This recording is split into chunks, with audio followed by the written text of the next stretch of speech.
Hello student, आप सभी का वेलकम है YMT योर मैथमेटिक्स ट्यूटर में। और हम लोग डिस्कस कर रहे हैं मैट्रिसेस। और मैट्रिसेस के अंतर्गत हम लोग बहुत सारे टॉपिक को डिस्कस कर चुके हैं कि मैट्रिसेस को किस प्रकार से डिफाइन किया जाता है, किस प्रकार से दो मैट्रिक्स को ऐड किया जाता है ना, किस प्रकार से उसके साइन चेंज होता है, किस प्रकार से उसको ऑर्डर फाइंड करना होता है, रो क्या है, कॉलम क्या है, इन सभी के बारे में काफ़ी डिटेल से डिस्कशन हो चुका है। तो हम लोग क्या किए हैं, मैट्रिसेस के अंदर बहुत सारे कॉन्सेप्ट को सीखे हैं। उस कॉन्सेप्ट को किस प्रकार से क्वेश्चन में अप्लाई करना है उसके बारे में समझने वाले हैं। उसका जो वर्किंग रूल है किस प्रकार से करना है, इन सभी के बारे में हम लोग समझने वाले हैं। जो मैट्रिसेस का जो कॉन्सेप्ट है वो ऑलरेडी उसका जो वीडियो है अपलोड हो चुका है। अगर उस वीडियो को अभी तक आपने देखे तो उसका जो वीडियो का लिंक है आपको डिस्क्रिप्शन बॉक्स में मिलेगा, फिर आई बटन पर उसका लिंक मिल जाएगा, वहाँ से उसको चेकआउट कर सकते हैं। ठीक है, तो आज का जो मेन टॉपिक ये निकल के आता है कि जिस प्रकार का जो कॉन्सेप्ट हम सीखे हैं वो सारे कॉन्सेप्ट को हम किस प्रकार से क्वेश्चन में यूज कर सकते हैं। ठीक है, क्वेश्चन को किस प्रकार से सॉल्यूशन, क्वेश्चन का किस प्रकार से आप उसका सॉल्यूशन कर सकते हैं, इन सभी के बारे में जानने वाले हैं।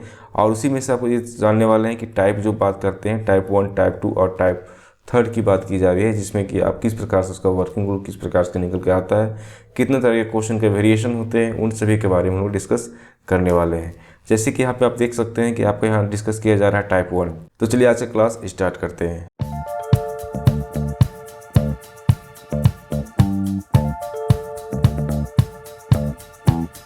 अगर हम बात की जा रहा है कि टाइप 1, तो टाइप 1 में क्या हुआ, सिंपल से जो मैट्रिक्स का हम लोग डिफिनेशन पढ़े हुए थे, है ना।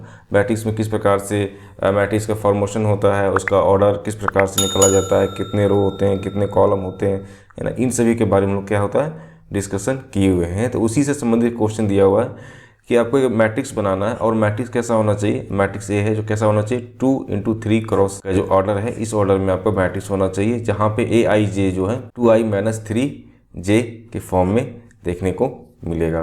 अब यहाँ सिंपल सी बात यहाँ पे ये आ रही है कि ठीक है, आपको मैट्रिक्स बनाना है तो उसका ऑर्डर क्या होगा, तो उसका ऑर्डर क्या होने वाला है, 2 × 3 के ऑर्डर में आपका क्या होगा, मैट्रिक्स बनेगा।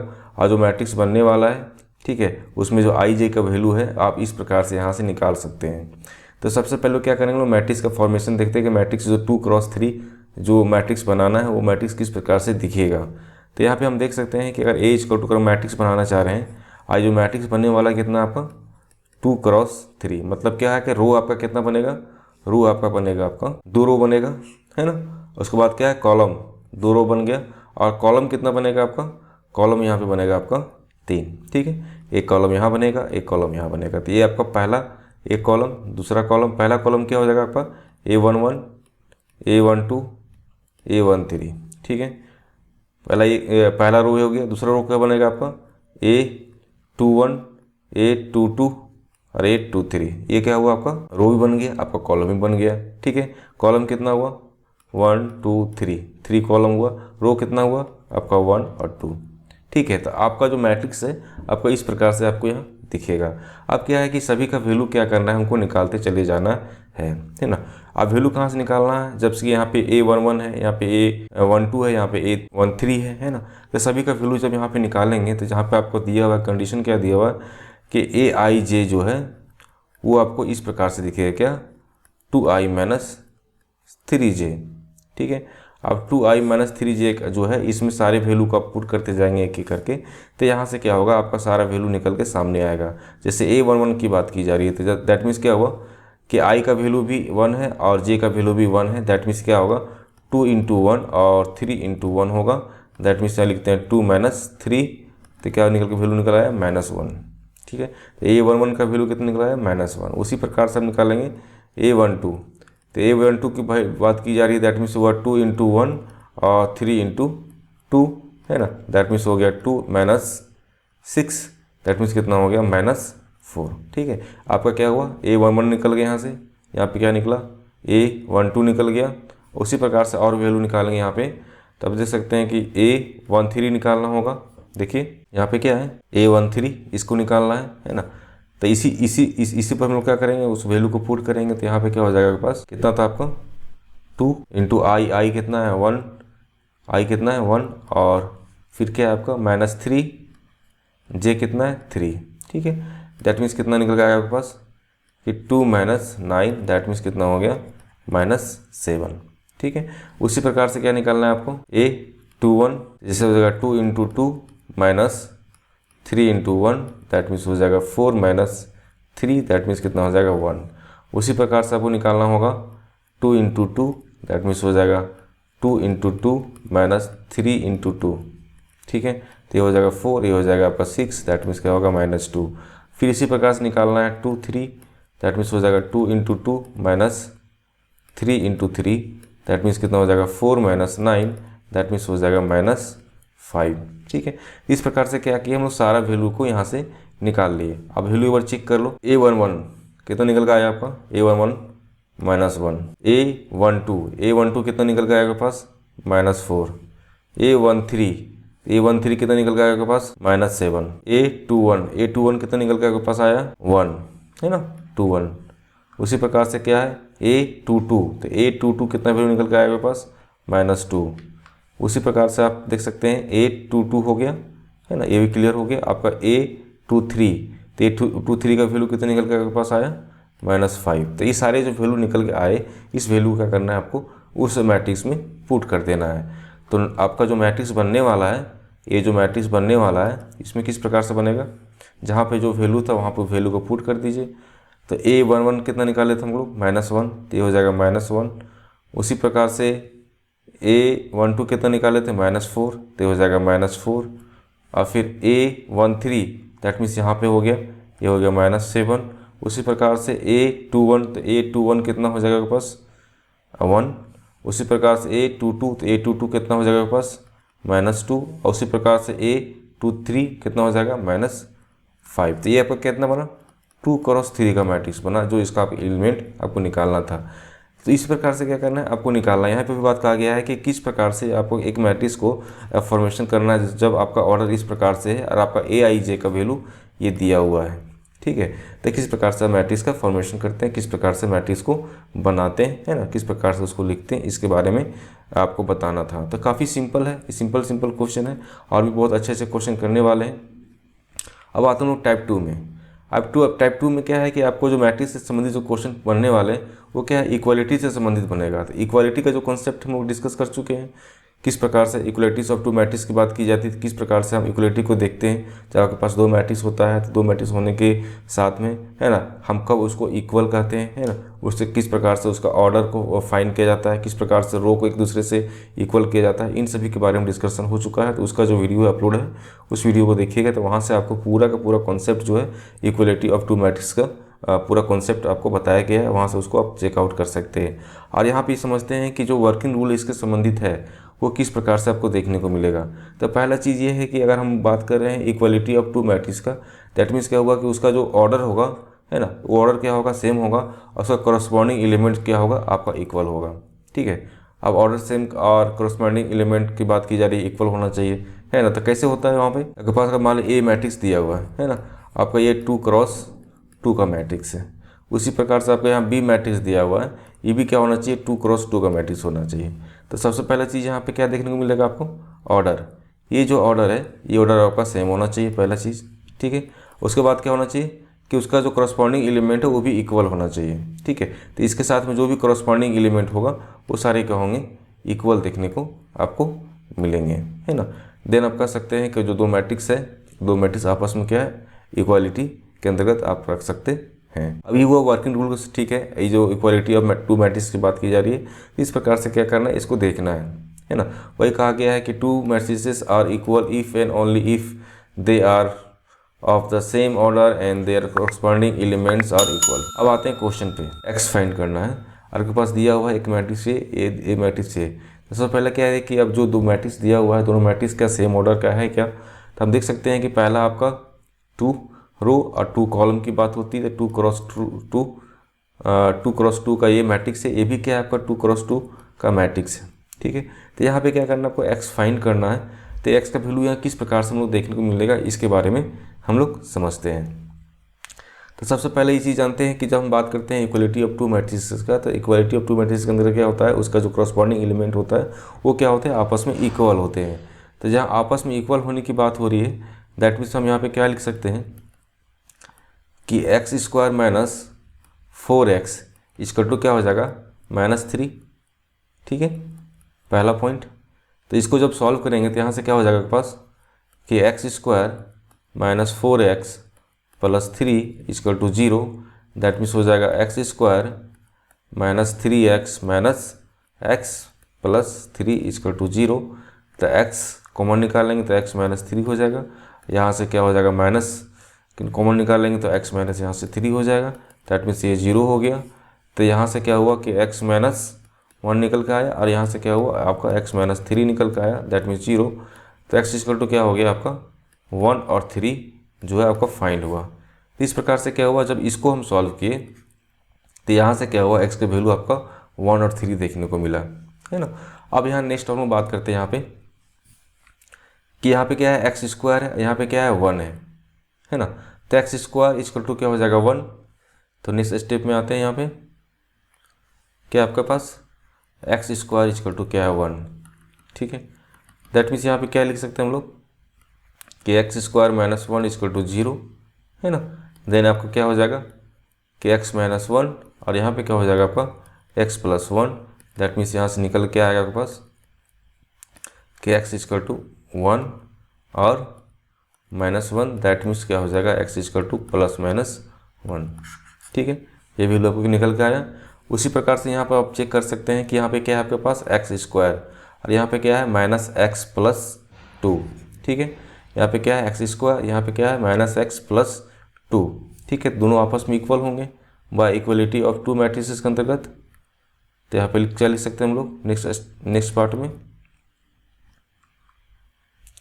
कि x square minus 2 minus x plus 2, यही है ना, माइनस एक्स प्लस 2। देन यहाँ से क्या लिख सकते हैं कि एक्स स्क्वायर माइनस के जगह पे ये प्लस हो जाएगा एक्स माइनस 2 इक्वल टू 0 हो जाएगा। और यहाँ पे क्या हो जाएगा मेरे पास कि x square plus 2x minus x minus 2 equal to 0। तो यहाँ से x कॉमन लेंगे तो हो जाएगा x प्लस 2, यहाँ से क्या होगा माइनस 1 कॉमन निकाल लेंगे तो हो जाएगा x plus 2 equal to 0, that means क्या हो जाएगा x माइनस 1 और यहाँ से क्या हो जाएगा आपका x प्लस 2 इक्वल टू 0।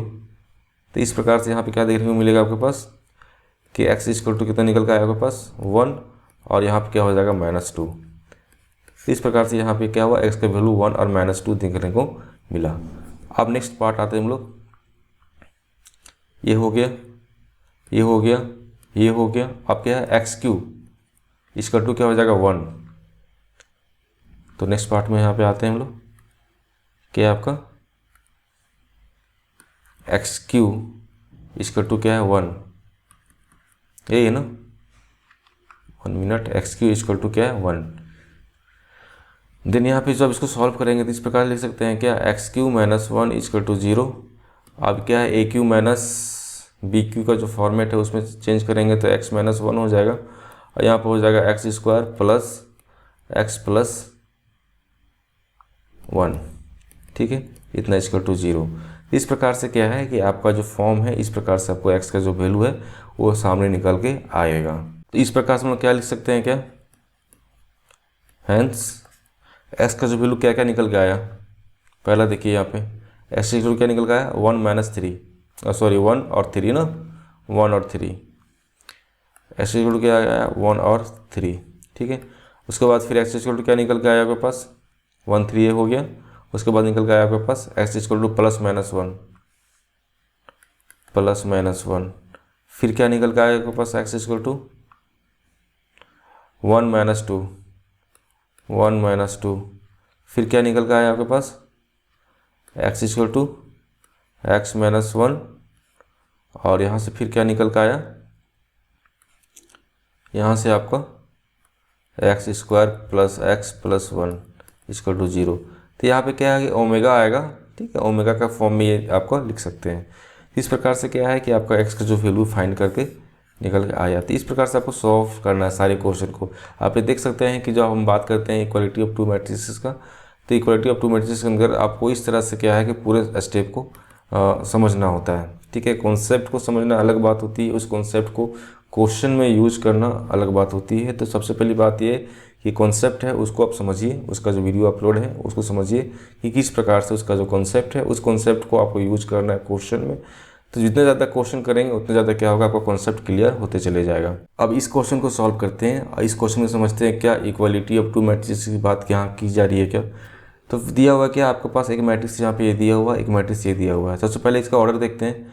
तो 1 2 3, 3 रो हो गया, 1 2 3, 3 कॉलम हो गया, मतलब कि इसका ऑर्डर 3 × 3 ऑर्डर का ये भी है। तो यहाँ पे देख सकते हैं कि 3 रो और 3 कॉलम है, तो ये भी क्या आपका 3 × 3 ऑर्डर का ये मैट्रिक्स है। दोनों आपका मैट्रिक्स जो है सेम ऑर्डर का है, पहला चीज़ है। और उसके जो एलिमेंट होंगे वो क्या होंगे, आपस में क्या होंगे, इक्वल होंगे, क्योंकि उसका जो कॉन्सेप्ट है, कॉन्सेप्ट क्या है कि इक्वलिटी ऑफ टू मैट्रिक्स की बात की जाती है। उसमें ये कहा जाता है कि आपका ऑर्डर सेम है तो उसका जो करस्पॉन्डिंग एलिमेंट होगा वो भी क्या आपको सेम देखने को मिलेगा। ठीक है, अब ये चीज़ समझ में आ गया। लेकिन क्या है कि ऑब्टेन द वैल्यू क्या फाइंड करना है, A B C X Y Z। ठीक है, क्या क्या फाइंड करना है इसको साइड से लिख लेते हैं हम लोग। A है, B है, C है, X Y और Z, इस सारे का वैल्यू हम लोग को फाइंड करना है। ठीक है, तो इस सभी का वैल्यू फाइंड करना है, एक एक करके फाइंड करते हैं। तो सबसे पहले जो उसका जो कॉन्सेप्ट है, उस कॉन्सेप्ट के बेस पे हम लोग क्या लिख सकते हैं, इसको समझिए। कॉन्सेप्ट क्या बोलता है कि आपका अगर दो मैट्रिक्स आपस में उसका जो ऑर्डर है वो सेम है, दैट मीन्स उसका जो एलिमेंट होगा है ना, वो भी क्या होगा, करस्पॉन्डिंग एलिमेंट्स आपका सेम देखने को मिलेगा। तो यहाँ पे क्या है कि x+3, यहाँ पे क्या है 0, दैट मीन्स इसका जो अगर बात करते हैं एलिमेंट का जो प्लेस है, वो प्लेस क्या है आपका A11, यहाँ पे भी क्या प्लेस है A11। दैट मीन्स यहाँ पे लिख सकते हैं क्या कि x+3 = क्या हो जाएगा 0, तो यहाँ से x = क्या हो जाएगा -3। तो कितना सिंपल वे में हम लोग x का जो वैल्यू है उसको फाइंड कर लिए। ठीक है, उसी प्रकार से हम देखते हैं यहाँ पे क्या है 2y - 7। ठीक है, यहाँ पे क्या है 3y - 2। ठीक है, तो यहाँ से क्या हम लोग y का वैल्यू फाइंड कर सकते हैं क्या। तो पहला चीज़ ये समझना होगा कि इसका जो एलिमेंट का जो प्लेस है वो प्लेस क्या है आपका A13, यहाँ पर भी क्या है A13। ठीक है, 3 कॉलम में है और आपका 1 रो में है, तो आपका सेम है ये। तो दैट मीन्स यहाँ पे हम लोग क्या लिख सकते हैं कि 2y - 7 = क्या हो जाएगा 3y - 2। ठीक है, तो यहाँ से क्या आप इस y को इस साइड लेता है, इसको इस साइड लेते आते हैं, तो यहाँ क्या लिख सकते हैं हम लोग 3y - 2y है ना, 3y - 2y इसको क्या किए इस साइड लेते हैं, इसको जब इस साइड करेंगे तो -7 + 2। ठीक है, तो यहाँ से क्या फाइंड यहाँ पे क्या वैल्यू निकल आता है, y = कितना निकल गया आपके पास -7 + 2, दैट मीन्स होगा -5। तो y का जो वैल्यू निकल के क्या आया -5। तो y का भी वैल्यू यहाँ से फाइंड कर लिए। अब हम लोग देखते हैं क्या कि और a का वैल्यू है, b का वैल्यू है, c का वैल्यू है। तो a का वैल्यू कैसे फाइंड कर सकते हैं, तो यहाँ पे दिया हुआ a = क्या है -1 और यहाँ पे क्या है आपका 3। ठीक है, तो इसको यहाँ से भी क्या होता है a का वैल्यू लोग फाइंड कर सकते हैं। देन आप यहाँ पे नेक्स्ट स्टेप में लिख सकते हैं क्या a - 1 = क्या है आपके पास -3 है ना। दैट मीन्स हम यहाँ पे लिख सकते हैं a = क्या हो जाएगा -3 + 2, तो a = क्या हो जाएगा आपके पास -1। तो a का वैल्यू यहाँ से हम लोग फाइंड कर लिए। a = कितना निकल के आया ये तो माइनस था ना, इधर गया तो फिर ये +1 हुआ, तो यहाँ पे क्या होगा -2 आपका a का जो वैल्यू है वो देखने को मिलेगा। ठीक है, तो a का भी वैल्यू हम लोग फाइंड कर लिए। a = कितना आ गया आपके पास -2। ठीक है, आप फाइंड क्या करना है b। तो यहाँ पे देखिए कि 3b है, यहाँ पे क्या है आपका -21 है, तो यहाँ से हम लोग b का जो वैल्यू है फाइंड कर सकते हैं। तो नेक्स्ट स्टेप में लिख सकते हैं क्या 3b = क्या हो जाएगा आपके पास -21, तो b = क्या हो जाएगा आपके पास -7। तो यहाँ से हम लोग b का भी वैल्यू क्या हुआ फाइंड कर लिए। अब क्या निकला आपके पास c और z बचा हुआ है, तो c का वैल्यू कहाँ से फाइंड कर सकते हैं। तो यहाँ पे देखिए कि इसका जो एलिमेंट है 0 है, यहाँ पे क्या आपका 2c + 2 है। ठीक है, देन आप लिख सकते हैं क्या नेक्स्ट स्टेप में नेक्स्ट कलर ले लेते हैं कि 2c + 2 = क्या हो जाएगा 0। दैट मीन्स यहाँ पे हम लिख सकते हैं 2c = हो जाएगा -2 और तो c = क्या हो जाएगा -1। तो यहाँ से क्या हुआ c का भी वैल्यू हम लोग फाइंड कर लिए है ना। तो c का भी वैल्यू फाइंड कर लिए। अब क्या हुआ आपका z का वैल्यू बचा हुआ, तो z का वैल्यू कहाँ से निकाल सकते हैं हम लोग देखिए। z = क्या दिया हुआ z + 2c, और कहीं पे है क्या, यहाँ पे 0 है, ठीक है, यहाँ से निकल जाएगा क्योंकि सी का वैल्यू फाइंड कर चुके हैं हम लोग। तो z+2c इक्वल टू क्या हो जाएगा 0, ठीक है। तो नेक्स्ट स्टेप में आ जाते हैं, क्या था z+2c इतना इक्वल टू क्या हो जाएगा आपके पास 0, ये 0, ठीक है। तो z इक्वल टू क्या हो जाएगा -2c। अब 2 का c का वैल्यू कितना है -1, ठीक है, तो -1 हो जाएगा। दैट मीन्स लिख सकते हैं z इक्वल टू कितना हो जाएगा पास 2, ठीक है। तो इस प्रकार से हम फाइंड कर लिए z का भी वैल्यू। अब ये फाइंड करना था क्या कि जो value of a b c x y z, तो सारा का सारा वैल्यू हम लोग फाइंड कर लिए हैं। लास्ट में क्या करेंगे, इन सभी को वैल्यू को एक साथ में लिख लेते हैं। तो हेंस, ठीक है, a b c x y z, तो एक ही करके सारा वैल्यू को लिखते हैं हम लोग। a इक्वल टू कितना फाइंड किए हैं, a का वैल्यू कितना निकाला है हम लोग, a इक्वल टू क्या है -2, तो हो गया -2। b इक्वल टू कितना फाइंड किए हैं, b -7, तो हो जाएगा -7। और c इक्वल टू कितना फाइंड किए हैं, c का वैल्यू देखिए, c इक्वल टू -1, तो हो जाएगा आपके पास -1। x का वैल्यू कितना फाइंड किए हैं, तो x इक्वल कितना है आपका -3, तो आपका हो जाएगा यहाँ पे -3। y का वैल्यू कितना फाइंड किए हैं, y इक्वल टू क्या है -5, तो हो जाएगा आपके पास ये -5। और z का वैल्यू कितना फाइंड किए हैं 2, तो आप गया 2, ठीक है। इस प्रकार से सारे वैल्यू क्या करना है आपको निकालना है ना। तो क्वेश्चन को आपको इस तरह से आप एक तरह से स्टेप में लेना है और उस तरह से क्या होगा सारे क्वेश्चन को आपको सॉल्व करना है। तो इक्वालिटी ऑफ टू मैट्रिक्स की बात कर रहे हैं, उसके कॉन्सेप्ट की बात कर रहे हैं, तो उसमें सारे जो क्वेश्चन बनने वाले हैं आपको इस तरह के क्वेश्चन देखने को मिलेंगे। अब नेक्स्ट बात करने वाले हैं क्या, टाइप थर्ड। टाइप थर्ड में क्या होता है कि जब दो मैट्रिक्स आपस में होते हैं तो उसको ऐड करना होता है, उसका जो डिफरेंस है, उसका जो सब्ट्रैक्शन की बात की जाती है, उसको किस प्रकार से उसका डिफरेंस निकाला जाता है ना। अब मल्टीप्लिकेशन ऑफ स्केलर की बात की जाती है, किस प्रकार से किसी भी मैट्रिक्स में आप उसको मल्टीप्लिकेशन कर सकते हैं, इसके बारे में लोग समझते हैं। इसका कुछ वर्किंग रूल है। सबसे पहले क्या चीज़ है कि आपके पास दो मैट्रिक्स दिया हुआ है, पहला वर्किंग रूल क्या है कि आपके पास एक मैट्रिक्स दिया हुआ है ए, एक मैट्रिक्स दिया हुआ है बी, ठीक है। सो m क्रॉस n का मैट्रिक्स, ये भी क्या है कि m क्रॉस n का मैट्रिक्स है। आप दोनों को आपस में जब जोड़ेंगे, ऐड करेंगे तो a प्लस बी हो जाएगा, और इसका जो एलिमेंट है वो सभी एलिमेंट क्या होगा आपस में ऐड होते चला जाएगा, ठीक है। अगर माइनस करेंगे तो माइनस भी हो जाएगा। नेक्स्ट आपका क्या है वर्किंग रूल में कि ठीक है, आपके पास अगर दिया हुआ है कोई मैट्रिक्स ए जो ए आई जे एम क्रॉस एन मैट्रिक्स का है, और के जो है स्केलर है, तो क्या होगा के जो है स्केलर मतलब क्या होगा, इसमें आपका रियल नंबर और कॉम्प्लेक्स नंबर दोनों आता है, दोनों नंबर कोई भी नंबर हो सकते हैं, ठीक है। तो नंबर को जब हम ए को मैट्रिक्स से उसमें अगर मल्टीप्लाई करना चाहते हैं तो अब सिंपली क्या होगा कि उसके प्रत्येक एलिमेंट से क्या करना पड़ेगा, आपको मल्टीप्लाई करना होगा। अभी देखेंगे किस प्रकार से मल्टीप्लाई करना है। इसमें बहुत सारे क्वेश्चन जो बनने वाले हैं, किस तरह के क्वेश्चन आते हैं, उन सभी के बारे में भी डिस्कस करने वाले हैं। नेक्स्ट आपका पॉइंट नंबर 3 आता है कि एडिटिव इन्वर्स ऑफ मैट्रिक्स। मान लो कोई मैट्रिक्स आपके पास ए दिया हुआ है, तो उसका जो उसका जो इन्वर्स की बात की जाती है, इन्वर्स मैट्रिक्स निकालेंगे तो उसमें क्या होता है, जो साइन चेंज होता है, उस साइन चेंज होने के साथ में क्या होता है कि उसके जितने भी एलिमेंट होते हैं उस सभी एलिमेंट में क्या होगा, वो साइन का इफेक्ट देखने को मिलेगा, ठीक है। अब आते हैं क्वेश्चन पे। क्वेश्चन आपको दिया हुआ है कि ए इक्वल टू दिया हुआ है एक मैट्रिक्स और बी इक्वल टू दिया हुआ है एक मैट्रिक्स, अब फाइंड करना है ए प्लस बी, ठीक है। तो ए प्लस बी करना है, ठीक है। तो पहला चीज़ आप इस चीज़ को समझिए कि पहला जो आपका मैट्रिक्स दिया हुआ है आपका 2 क्रॉस 2 का मैट्रिक्स है, ये भी क्या है आपका 2 क्रॉस 2 का मैट्रिक्स है, ठीक है। तो जब हम एडिशन की बात की जाती है, तो एडिशन या सम की बात की जाती है, तो उसमें ये चीज़ ध्यान देना होता है कि उसका जो ऑर्डर है, ऑर्डर आपका सेम देखने को मिलेगा, देन आप उसको ऐड कर सकते हैं, है ना। तो यहाँ पे क्या है कि आपका ए प्लस बी की बात की जा रही है, दैट मीन्स हो गया कि आपके पास ए हो गया, यहाँ पे हो गया बी, यहाँ हो गया माइनस बी, यहाँ पे क्या हो गया ए, ठीक है, plus minus a b minus b, यहाँ हो जाएगा माइनस ए, ठीक है। ये आपस में क्या करना है, इसको ऐड करना है। तो इसको आपस में हम लोग ऐड करेंगे तो यहाँ पे किस प्रकार से देखने को मिलेगा, ये एलिमेंट और ये एलिमेंट आपस में क्या होंगे, ऐड होंगे। तो ए ऐड करेंगे तो हो जाएगा प्लस माइनस माइनस, तो माइनस ए आपको देखने को मिलेगा।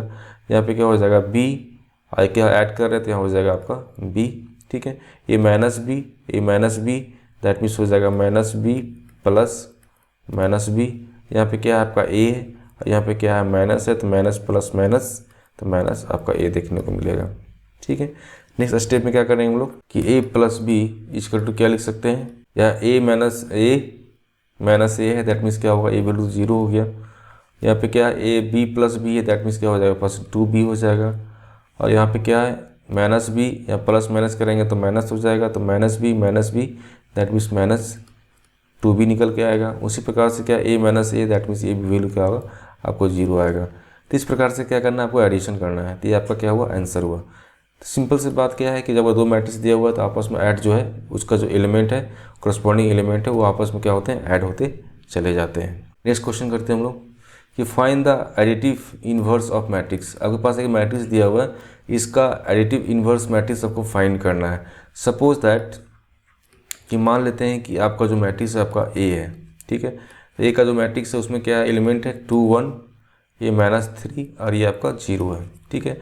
अब इसका एडिटिव इन्वर्स की बात की जा रही है, दैट मीन्स अगर हम बात करते हैं यहाँ पे क्या एडिटिव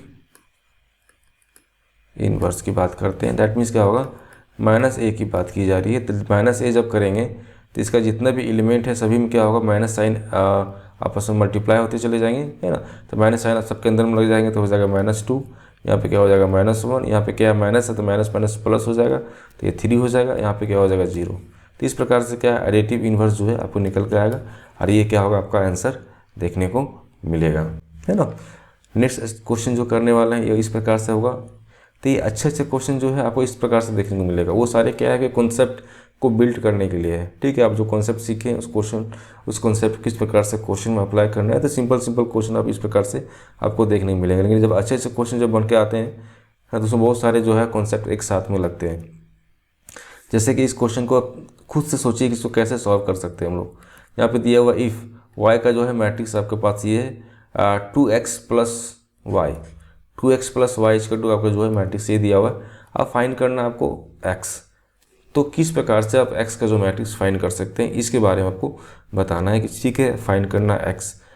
तो x को फाइंड करने के लिए हम किस प्रकार से इसको लिख सकते हैं, सबसे पहला चीज़ आपको ये समझना होगा, ठीक है। तो अपने दिमाग से आप थोड़ा सा जोड़ रख कर बताइए कि इसको किस प्रकार से हम लिख सकें, यानी कि जहाँ से वो x का वैल्यू जो है आसानी से निकाल सकते हैं।